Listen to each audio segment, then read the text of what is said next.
యేసుక్రీస్తు నామంలో అందరికీ హృదయపూర్వక వందనములండి. ఆదికాండము 36వ అధ్యాయము. ఎదోమను ఏశావు వంశావళి ఇదే. ఏశావు కనాను కుమార్తెల్లో హిత్తీయుడైన ఏలోను కుమార్తెయగు ఆదాను, హివ్వీయుడైన సిబ్యోను కుమార్తె అయిన అనా కుమార్తెయగు అహోలీబామాను, ఇష్మాయేలు కుమార్తెయు నెబాయోతు సహోదరియునైన బాషెమతును పెండ్లియాడెను.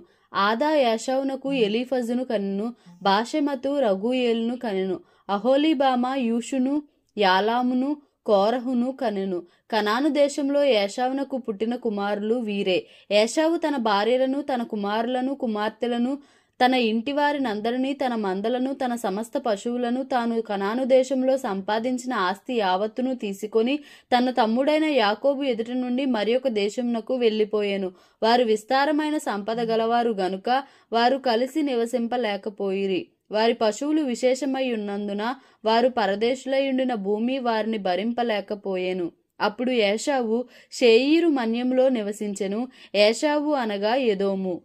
షేయీరు మన్యంలో నివసించిన ఎదోమీయుల తండ్రి అయిన ఏశావు వంశావళి ఇదే. ఏశావు కుమారుల పేర్లు ఇవే. ఏశావు భార్య అయిన ఆదా కుమారుడగు ఎలీఫజును, ఏశావు భార్య అయిన బాషెమతు కుమారుడగు రగూయేలును. ఎలీఫజు కుమారులు తేమాను, ఓమారు, సెపో, గాతాము, కనజు, తిమ్నా. ఏశావు కుమారుడైన ఎలీఫజునకు ఉపపత్ని.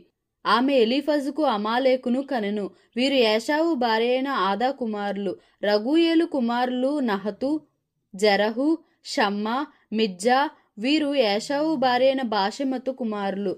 ఏశావు భార్యయు సిబ్యోను కుమార్తెయగు అనా కుమార్తెయునైన అహోలీబామా కుమారులు ఎవరనగా ఆమె ఏశావునకు కన్న యూషు, యాలాము, కోరహు. ఏశావు కుమారులో వీరు నాయకులు. ఏశావు ప్రథమ కుమారుడైన ఎలీఫజు కుమారులు.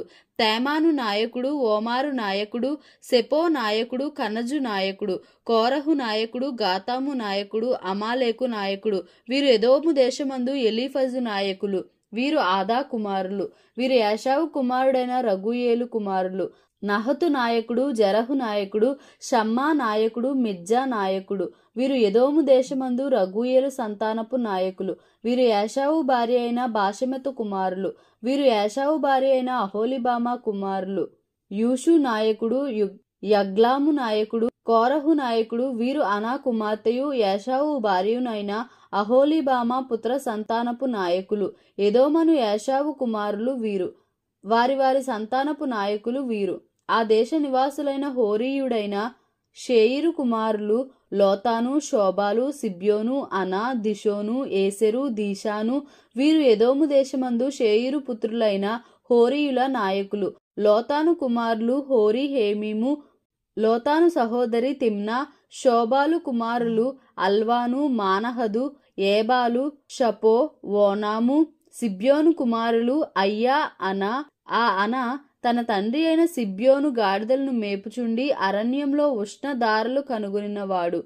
అనా సంతానము దిషోను, అనా కుమార్తె అయిన అహోలీబామా. దిషోను కుమారులు హెందూను, యష్బాను, ఇత్రాను, కెరాను. ఏసెరు కుమారులు బిల్హాను, జవాను, అకాను.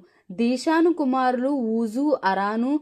హోరీల నాయకులు లోతాను నాయకుడు, శోబాలు నాయకుడు, సిబ్యోను నాయకుడు, అనా నాయకుడు, దిషోను నాయకుడు, ఏసెరు నాయకుడు, దీషాను నాయకుడు. షేయిరు దేశమందలి వారి నాయకుల చొప్పున వీరు హోరీయుల నాయకులు. మరియు ఏ రాజైనను ఇశ్రాయేలీల మీద రాజ్య పరిపాలన చేయక మునుపు ఎదోము దేశంలో రాజ్య పరిపాలన చేసిన రాజులెవరనగా బెయారు కుమారుడైన బెల ఎదోములో రాజ్య పరిపాలన చేసెను. అతని ఊరి పేరు దిన్హాబా. బెల చనిపోయిన తరువాత బొస్రావాడైన జెరహు కుమారుడగు యోబాబు అతనికి ప్రతిగా రాజాయను. యోబాబు చనిపోయిన తరువాత తేమనీయుల దేశస్థుడైన హుషాము అతనికి ప్రతిగా రాజాయను. హుషాము చనిపోయిన తరువాత మోయాబు దేశమందు మిద్యానును కొట్టివేసిన బదదు కుమారుడైన హదదు అతనికి ప్రతిగా రాజాయను. అతని ఊరి పేరు అవీతు.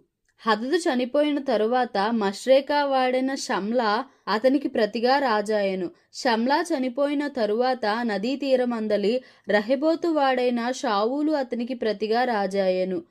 షావూలు చనిపోయిన తరువాత అక్బోరు కుమారుడైన బయల్ హానాను అతనికి ప్రతిగా రాజాయెను. అక్బోరు కుమారుడైన బయల్ హానాను చనిపోయిన తరువాత హదరు అతనికి ప్రతిగా రాజాయెను. అతని పేరు పాయు. అతని భార్య పేరు మహేతబేలు. ఆమె మేజాహాబు కుమార్తె అయిన మత్రేదు కుమార్తె. మరియు వారి వారి వంశముల ప్రకారము వారి వారి స్థలములలో వారి వారి పేరుల చొప్పున ఏశావు సంతానపు నాయకుల పేరు లేవనగా తిమ్నా నాయకుడు, అల్వా నాయకుడు, యతేతు నాయకుడు, అహోలిబామా నాయకుడు, ఏలా నాయకుడు, పీనోను నాయకుడు, కనజు నాయకుడు, తేమాను నాయకుడు, మిబ్సారు నాయకుడు, మగ్దియేలు నాయకుడు, ఈరాము నాయకుడు. వీరు తమ తమ స్వాస్థ్యమైన దేశమందు తమ తమ నివాస స్థలముల ప్రకారము ఎదోము నాయకులు. ఏశావు ఎదోమీయులకు మూలపురుషుడు. ఆదికాండము 37వ అధ్యాయము. యాకోబు తన తండ్రి పరదేశవాసిగా ఉండిన కనాను దేశములో నివసించెను. యాకోబు వంశావళి ఇది. యోసేపు 17 ఏండ్ల వాడై తన సహోదరులతో కూడా మందను మేపుచుండెను. అతడు చిన్నవాడై తన తండ్రి భార్యలైన బిల్హా కుమారుల యొద్దను జిల్పా కుమారుల యొద్దను ఉండెను. అప్పుడు యోసేపు వారి చెడుతనమును గూర్చిన సమాచారము వారి తండ్రి యొద్దకు తెచ్చుచుండువాడు. మరియు యోసేపు ఇశ్రాయేలు వృద్ధాప్యమందు పుట్టిన కుమారుడు గనుక తన కుమారులందరికంటే ఎక్కువగా అతని ప్రేమించి అతని కొరకు విచిత్రమైన నిలువుటంగి కుట్టించెను. అతని సహోదరులు తమ తండ్రి అతనిని తమ అందరికంటే ఎక్కువగా ప్రేమించుట చూచినప్పుడు వారు అతని మీద పగపట్టి అతనిని క్షేమ సమాచారమైనను అడుగలేకపోయిరి. యోసేపు ఒక కలకని తన సహోదరులతో అది తెలియచెప్పగా వారు అతని మీద మరి పగపట్టిరి. అతడు వారిని చూచి, నేను కనిన ఈ కలను మీరు దయచేసి వినుడి. అదేమనగా, మనము చేనిలో పనలు కట్టుచుంటిమి. నా పన లేచి నిలుచుండగా మీ పనలు నా పనను చుట్టుకొని నా పనకు సాష్టాంగపడినని చెప్పెను. అందుకతని సహోదరులు, నీవు నిశ్చయముగా మమ్ము నేలదవా, మా మీద నీవు అధికారి వగుదువా అని అతనితో చెప్పి అతని కలలను బట్టియు అతని మాటలను బట్టియు అతని మీద మరింత పగబట్టిరి. అతడు ఇంకొక కలకని తన సహోదరులకు తెలియజేసి, ఇదిగో నేను మరి ఒక కలకంటిని, అందులో సూర్యచంద్రులను 11 నక్షత్రములను నాకు సాష్టాంగపడినని చెప్పెను. అతడు తన తండ్రితోనూ తన సహోదరులతోనూ అది తెలియచెప్పినప్పుడు అతని తండ్రి అతనితో, నీవు కనిన ఈ కల ఏమిటి? నేను నీ తల్లియు నీ సహోదరులను నిశ్చయముగా వచ్చి నీకు సాష్టాంగపడుదుమా అని అతని గద్దించెను. అతని సహోదరులు అతని యందు అసూయపడిరి. అయితే అతని తండ్రి ఆ మాట జ్ఞాపకముంచుకొనెను. అతని సహోదరులు షెకెములో తమ తండ్రి మందను మేపుటకు వెళ్ళిరి. అప్పుడు ఇశ్రాయేలు యోసేపును చూచి, నీ సహోదరులు షెకెములో మంద మేపుచున్నారు, నిన్ను వారి యొద్దకు పంపెదను రమ్మన్నప్పుడు అతడు మంచిదని అతనితో చెప్పెను. అప్పుడతడు, నీవు వెళ్ళి నీ సహోదరుల క్షేమమును మంద క్షేమమును తెలుసుకొని నాకు వర్తమానము తెమ్మని అతనితో చెప్పి హెబ్రోను లోయలో నుండి అతని పంపెను. అతడు షెకెమునకు వచ్చెను. అతడు పొలములో ఇటు అటు తిరుగుచుండగా ఒక మనుష్యుడు అతన్ని చూచి, నీవేమి వెదుకుచున్నావని అతన్ని అడిగెను. అందుకతడు, నేను నా సహోదరులను వెదుకుచున్నాను, వారు ఎక్కడ మందను మేపుచున్నారో అది దయచేసి నాకు తెలుపుమని అడిగెను. అందుకు ఆ మనుష్యుడు, ఇక్కడ నుండి వారు సాగి వెళ్ళిరి, వారు దోతానుకు వెళ్ళుదము రండని చెప్పుకొనుట వింటినని చెప్పెను. అప్పుడు యోసేపు తన సహోదరుల కోసము వెళ్లి దోతానులో వారిని కనుగొనెను. అతడు దగ్గరకు రాక మునుపు వారు దూరం నుండి అతని చూచి అతని చంపుటకు దురాలోచన చేసిరి. వారు, ఇదిగో ఈ కలలు కనువాడు వచ్చుచున్నాడు, వీని చంపి ఇక్కడనున్న ఒక గుంటలో పారవేసి దుష్టమృగము వీని తినివేసెనని చెప్పుదము, అప్పుడు వీని కలలేమగునో చూతము రండని ఒకనితో ఒకడు మాటలాడుకొనిరి. రూబేను ఆ మాట విని, మనము వాణ్ణి చంపరాదని చెప్పి వారి చేతుల్లో పడకుండా అతని విడిపించెను. ఎట్లనగా, రూబేను అతని తండ్రికి అతన్ని అప్పగించుటకై వారి చేతులలో పడకుండా అతన్ని విడిపింపదలచి, రక్తము చిందింపకుడి, అతనికి హాని ఏమీయూ చేయక అడవిలోనున్న ఈ గుంటలో అతని పడద్రోయుడని వారితో చెప్పెను. యోసేపు తన సహోదరుల యొద్దకు వచ్చినప్పుడు వారు యోసేపు అంగీని అతడు తొడుక్కొనియుండిన ఆ విచిత్రమైన నిలువుటంగీని తీసివేసి అతని పట్టుకొని ఆ గుంటలో పడద్రోసిరి. ఆ గుంట వట్టిది, అందులో నీళ్లు లేవు. వారు భోజనము చేయ కూర్చుండి కన్నులెత్తి చూడగా ఐగుప్తునకు తీసుకొని పోవుటకు గుగ్గిలము మస్తకియు బోలమును మోయుచున్న ఒంటెలతో ఇష్మాయేలీయులైన మార్గస్థులు గిలాదు నుండి వచ్చుచుండిరి. అప్పుడు యూదా, మనము మన సహోదరుని చంపి వాని మరణమును దాచిపెట్టినందువలన ఏమి ప్రయోజనము? ఈ ఇష్మాయేలీయులకు వాణ్ణి అమ్మివేయుదము రండి, వాడు మన సహోదరుడు, మన రక్త సంబంధి గదా, వానికి హాని ఏమీయూ చేయరాదని తన సహోదరులతో చెప్పెను. అందుకతని సహోదరులు సమ్మతించిరి.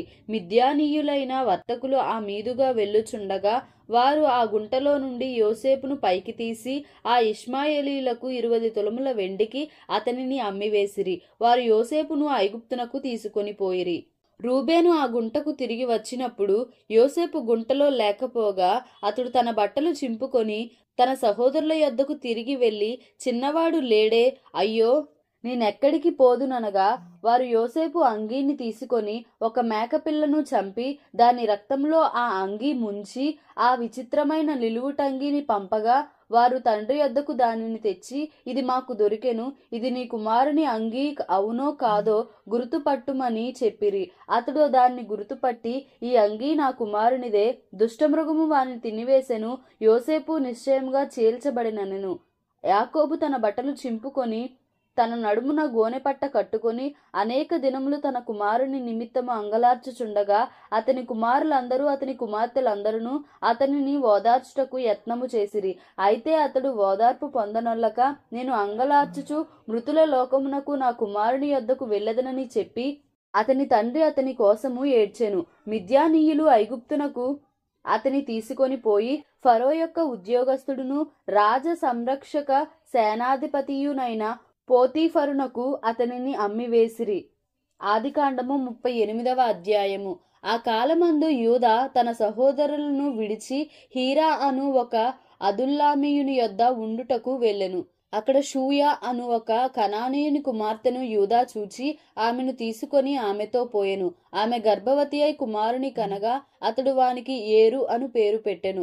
ఆమె మరలా గర్భవతి అయి కుమారుని కని వానికి ఓనాను అను పేరు పెట్టెను. ఆమె మరలా గర్భవతి అయి కుమారుని కని వానికి షేలా అను పేరు పెట్టెను. ఆమె వీని కనినప్పుడు అతడు ఖజీబులో ఉండెను. యూదా తన జ్యేష్ఠ కుమారుడైన ఏరునకు తామారు అను దానిని పెండ్లి చేసెను. యూదా జ్యేష్ఠ కుమారుడైన ఏరు యెహోవా దృష్టికి చెడ్డవాడు గనుక యెహోవా అతన్ని చంపెను. అప్పుడు యూదా ఓనానుతో, నీ అన్న భార్య యొద్దకు వెళ్ళి మరిది ధర్మము జరిగించి నీ అన్నకు సంతానము కలుగజేయుమని చెప్పెను. ఓనాను ఆ సంతానము తనది కానేరదని ఎరిగి ఆమెతో పోయినప్పుడు తన అన్నకు సంతానము కలుగజేయకుండునట్లు తన రేతస్సును నేలను విడిచెను. అతడు చేసినది యెహోవా దృష్టికి చెడ్డది గనుక ఆయన అతని కూడా చంపెను. అప్పుడు యూదా, ఇతడు కూడా ఇతని అన్నల వలె చనిపోవునేమో అనుకొని నా కుమారుడైన షేలా పెద్దవాడగు వరకు నీ తండ్రి ఇంట విధవరాలుగా నుండుమని తన కోడలైన తామారుతో చెప్పెను. కాబట్టి తామారు వెళ్లి తన తండ్రి ఇంట నివసించెను. చాలా దినములైన తరువాత షూయా కుమార్తె అయిన యూదా భార్య చనిపోయెను. తరువాత యూదా దుఃఖ నివారణ పొంది అదుల్లామీయుడైన హీరా అను తన స్నేహితునితో తిమ్నాతునకు తన గొర్రె బొచ్చు కత్తిరించు వారి యొద్దకు వెళ్ళెను. దాని మామ తన గొర్రెల బొచ్చు కత్తిరించుటకు తిమ్నాతునకు వెళ్ళుచున్నాడని తామారునకు తెలుపబడెను. అప్పుడు షేలా పెద్దవాడైనప్పటికీ తాను అతనికి ఇయ్యబడుకుండుట చూచి తన వైధవ్య వస్త్రములను తీసివేసి ముసుగు వేసుకొని శరీరమంతయు కప్పుకొని తిమ్నాతునకు పోవు మార్గములో నుండు ఏనాయిము ద్వారమున కూర్చుండగా యూదా ఆమెను చూచి ఆమె తన ముఖము కప్పుకొనినందున వేశ్య అనుకొని ఆ మార్గమున ఆమె దగ్గరకు పోయి ఆమె తన కోడలని తెలియక నీతో పోయేదను రమ్మని చెప్పెను. అందుకామె, నీవు నాతో వచ్చిన ఎడల నాకేమి ఇచ్చేదవని అడిగెను. అందుకతడు, నేను మందలో నుండి మేకపిల్లను పంపెదనని చెప్పినప్పుడు ఆమె, అది పంపు వరకు ఏమైనా కుదువ పెట్టిన ఎడల సరే అని చెప్పెను. అతడు, నేను నీ యొద్ద ఏమి కుదువ పెట్టవలనని అడిగినప్పుడు ఆమె, నీ ముద్రయు దాని దారమును నీ చేతి కరయునని చెప్పెను. అతడు వాటిని ఆమెకిచ్చి ఆమెతో పోయెను. ఆమె అతని వలన గర్భవతి ఆయెను. అప్పుడు ఆమె లేచిపోయి తన ముసుగు తీసివేసి తన వైధవ్య వస్త్రములను వేసుకొనెను. తరువాత యూదా ఆ స్త్రీ యొద్ద నుండి ఆ కుదువను పుచ్చుకొనుట తన స్నేహితుడగు అదుల్లామీయుని చేత మేకపిల్లను పంపినప్పుడు ఆమె అతనికి కనబడలేదు. కాబట్టి అతడు మార్గమందు ఏనాయిమునొద్ద నుండిన ఆ వేశ్య ఎక్కడనున్నదని ఆ చోటి మనుషులను అడుగగా వారు, ఇక్కడ వేశ్య ఎవతయూ లేదని చెప్పిరి. కాబట్టి అతడు యూదా యొద్దకు తిరిగి వెళ్ళి, ఆమె నాకు కనబడలేదు, మరియు ఆ చోటి మనుషులు ఇక్కడికి వేశ్య ఎవతయూ రాలేదని చెప్పిరని అనినప్పుడు యూదా, మనలను అపహాస్యము చేసెదరేమో, ఆమె వాటిని ఉంచుకొననిమ్ము. ఇదిగో నేను ఈ మేకపిల్లను పంపితిని, ఆమె నీకు కనబడలేదు అనెను. రమారమి 3 నెలలైన తరువాత నీ కోడలగు తామారు జారత్వము చేసెను. అంతేకాక ఆమె జారత్వము వలన గర్భవతి అయినదని యూదాకు తెలుపబడెను. అప్పుడు యూదా, ఆమెను బయటికి తీసుకొని రండి, ఆమెను కాల్చివేయవలనని చెప్పెను. ఆమెను బయటికి తీసుకొని వచ్చినప్పుడు ఆమె తన మామ యొద్దకు ఆ వస్తువులను పంపి, ఇవి ఎవరివో, ఆ మనుషుని వలన నేను గర్భవతినైతిని. ఈ ముద్ర, ఈ దారము, ఈ కర్ర ఎవరివో దయచేసి గుర్తుపట్టుమని చెప్పించెను. యూదా వాటిని గుర్తుపట్టి, నేను నా కుమారుడైన షేలాను ఆమెకు ఇయ్యలేదు గనుక ఆమె నాకంటే నీతిమంతురాలని చెప్పి మరి ఎప్పుడునూ ఆమెను కూడలేదు. ఆమె ప్రసవ కాలమందు కవలవారు ఆమె గర్భమందుండిరి. ఆమె ప్రసవించుచున్నప్పుడు ఒకడు తన చెయ్యి బయటికి చాచెను గనుక మంత్రసాని ఎర్రనూలు తీసి వాని చేతికి కట్టి, ఇతడు మొదట బయటికి వచ్చెనని చెప్పెను. అతడు తన చెయ్యి వెనుకకు తీసినప్పుడు అతని సహోదరుడు బయటికి వచ్చెను. అప్పుడు ఆమె, నీవేళ భేదించుకొని వచ్చితివనెను. అందుచేత అతనికి పెరెసు అను పేరు పెట్టబడెను. తరువాత తన చేతిని తొగరుగల అతని సహోదరుడు బయటికి వచ్చెను. అతనికి జరహు అను పేరు పెట్టబడెను. ఆదికాండము 39వ అధ్యాయము. యోసేపును ఐగుప్తునకు తీసుకొని వచ్చినప్పుడు ఫరో యొక్క ఉద్యోగస్తుడును రాజ సంరక్షక సేనాధిపతియునైన పోతీఫరోను నొక ఐగుప్తీయుడు అక్కడికి అతని తీసుకొని వచ్చిన ఇష్మాయేలీయుల యొద్ద అతన్ని కొనెను. యెహోవా యోసేపునకు తోడై ఉండెను గనుక అతడు వర్ధిల్లుచు తన యజమానుడగు ఆ ఐగుప్తీయుని ఇంట నుండెను. యెహోవా అతనికి తోడై ఉండెననియు అతడు చేసినదంతయు అతని చేతిలో యెహోవా సఫలము చేసెననియు అతని యజమానుడు చూసినప్పుడు యోసేపు మీద అతనికి కటాక్షము కలిగెను గనుక అతని యొద్ద పరిచర్య చేయువాడాయెను. మరియు అతడు తన ఇంటి మీద విచారణకర్తగా అతన్ని నియమించి తనకు కలిగినదంతయు అతని చేతికి అప్పగించెను. అతడు తన ఇంటి మీదను తనకు కలిగినదంతటి మీదను అతన్ని విచారణకర్తగా నియమించిన కాలము మొదలుకొని యెహోవా యోసేపు నిమిత్తము ఆ ఐగుప్తీయుని ఇంటిని ఆశీర్వదించెను. యెహోవా ఆశీర్వాదము ఇంటిలోనేమి పొలములోనేమి అతనికి కలిగిన సమస్తము మీదను ఉండెను. అతడు తనకు కలిగినదంతయు యోసేపు చేతికి అప్పగించి తాను ఆహారము తినుట తప్ప తనకేమి ఉన్నదో ఏమీ లేదో విచారించిన వాడు కాడు. యోసేపు రూపవంతుడును సుందరుడునై ఉండెను. అటు తరువాత అతని యజమానుని భార్య యోసేపు మీద కన్నువేసి తనతో శయనించుమని చెప్పెను. అయితే అతడు ఒప్పక, నా యజమానుడు తను కలిగినదంతయు నా చేతికి అప్పగించెను గదా, నా వశమున తన ఇంటిలో ఏమి ఉన్నదో అతడు ఎరుగడు. ఈ ఇంటిలో నాకంటే పైవాడు ఎవడునూ లేడు. నీవు అతని భార్యవైనందున నిన్ను తప్ప మరి దేనిని నాకు అప్పగింపక ఉండలేదు. కాబట్టి నేనెట్లు ఇంత ఘోరమైన దుష్కార్యము చేసి దేవునికి విరోధముగా పాపము కట్టుకొందునని తన యజమానుని భార్యతో అనెను. దినదినము ఆమె యోసేపుతో మాటలాడుచుండెను గాని అతడు ఆమెతో శయనించుటకైనను ఆమెతో నుండుటకైనను ఆమె మాట విన్నవాడు కాడు. అట్లుండగా ఒకనాడు అతడు తన పని మీద ఇంటి లోపలికి వెళ్ళినప్పుడు ఇంటి మనుషులలో ఎవరునూ అక్కడ లేరు. అప్పుడు ఆమె అతని వస్త్రము పట్టుకొని తనతో శయనింపుమని చెప్పగా అతడు తన వస్త్రమును ఆమె చేతిలో విడిచిపెట్టి తప్పించుకొని బయటికి పారిపోయాను. అతడు తన వస్త్రమును ఆమె చేతిలో విడిచి తప్పించుకొని పోవుట ఆమె చూచినప్పుడు తన ఇంటి మనుషులను పిలిచి, చూడుడి, అతడు మనలను ఎగతాళి చేయుటకు ఒక హెబ్రీని మన యొద్దకు తెచ్చి ఉన్నాడు.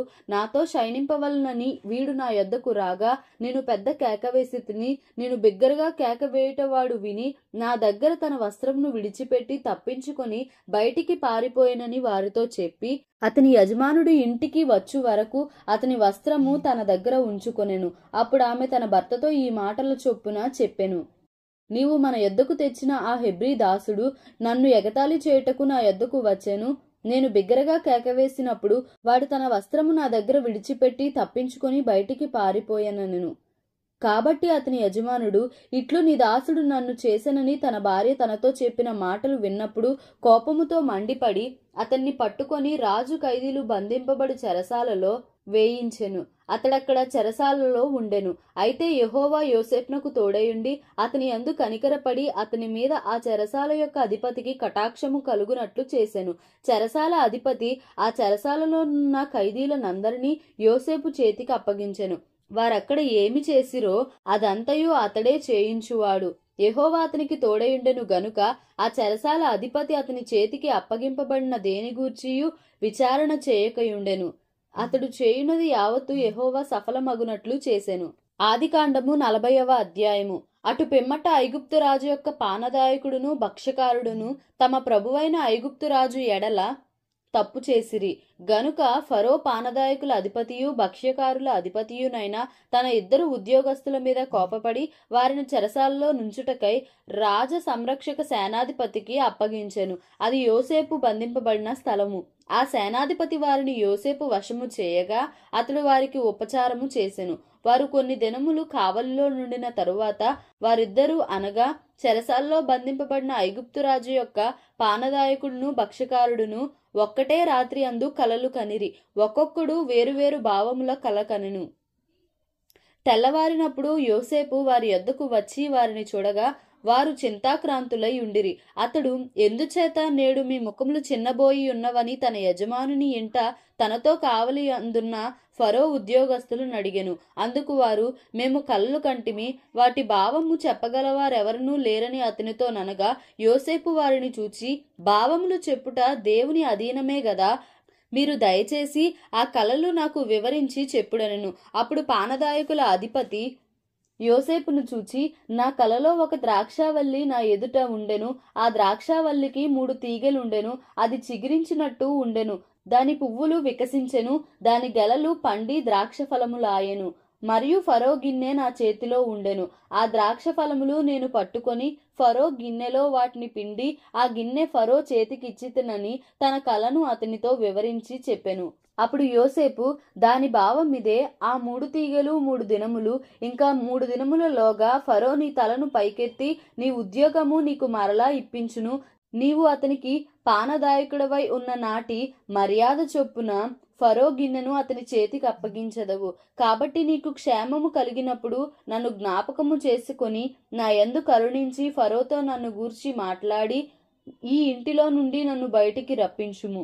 ఎలయనగా నేను హెబ్రీల దేశములో నుండి దొంగిలబడితిని, అది నిశ్చయము. మరియు ఈ చెరసాలలో నన్ను వేయుటకు ఇక్కడ సహా నేనేమియూ చేయలేదని అతనితో చెప్పెను. అతడు తెలిపిన భావము మంచిదని భక్ష్యకారుల అధిపతి చూచి అతనితో ఇట్లనెను, నేనును కలకంటిని, ఇదిగో తెల్లని పిండి వంటలు గల 3 గంపలు నా తల మీద ఉండెను. మీది గంపలో ఫరో నిమిత్తము సమస్త విధములైన పిండి వంటలు ఉండెను. పక్షులు నా తల మీదనున్న ఆ గంపలో నుండి వాటిని తీసుకొని తినుచుండెను. అందుకు యోసేపు, దాని భావం ఇదే, ఆ 3 గంపలు 3 దినములు, ఇంకా 3 దినములలోగా ఫరో నీ మీద నుండి నీ తలను పైకెత్తి మ్రాను మీద నిన్ను వ్రేలాడదీయించును. అప్పుడు పక్షులు నీ మీద నుండి నీ మాంసమును తినివేయునని ఉత్తరమిచ్చెను. 3వ దినమందు జరిగినదేమనగా, ఆ దినము ఫరో జన్మదినము గనుక అతడు తన సేవకులందరికీ విందు చేయించి వారి నడుమ పానదాయకుల అధిపతి తలను భక్ష్యకారుల అధిపతి తలను పైకెత్తి పానదాయకుల అధిపతి ఉద్యోగము మరలా అతనికిచ్చెను గనుక అతడు ఫరో చేతికి గిన్నెనిచ్చెను. మరియు యోసేపు వారికి తెలిపిన భావము చొప్పున భక్ష్యకారుల అధిపతిని వ్రేలాడదీయించెను. అయితే పానదాయకుల అధిపతి యోసేపును జ్ఞాపకము చేసి కొనక అతని మరచిపోయెను. దేవుడు ఈ పరిశుద్ధ వాక్యంను మన వినికిడిలో దీవించి ఆశీర్వదించునుగాక. ఆమెన్.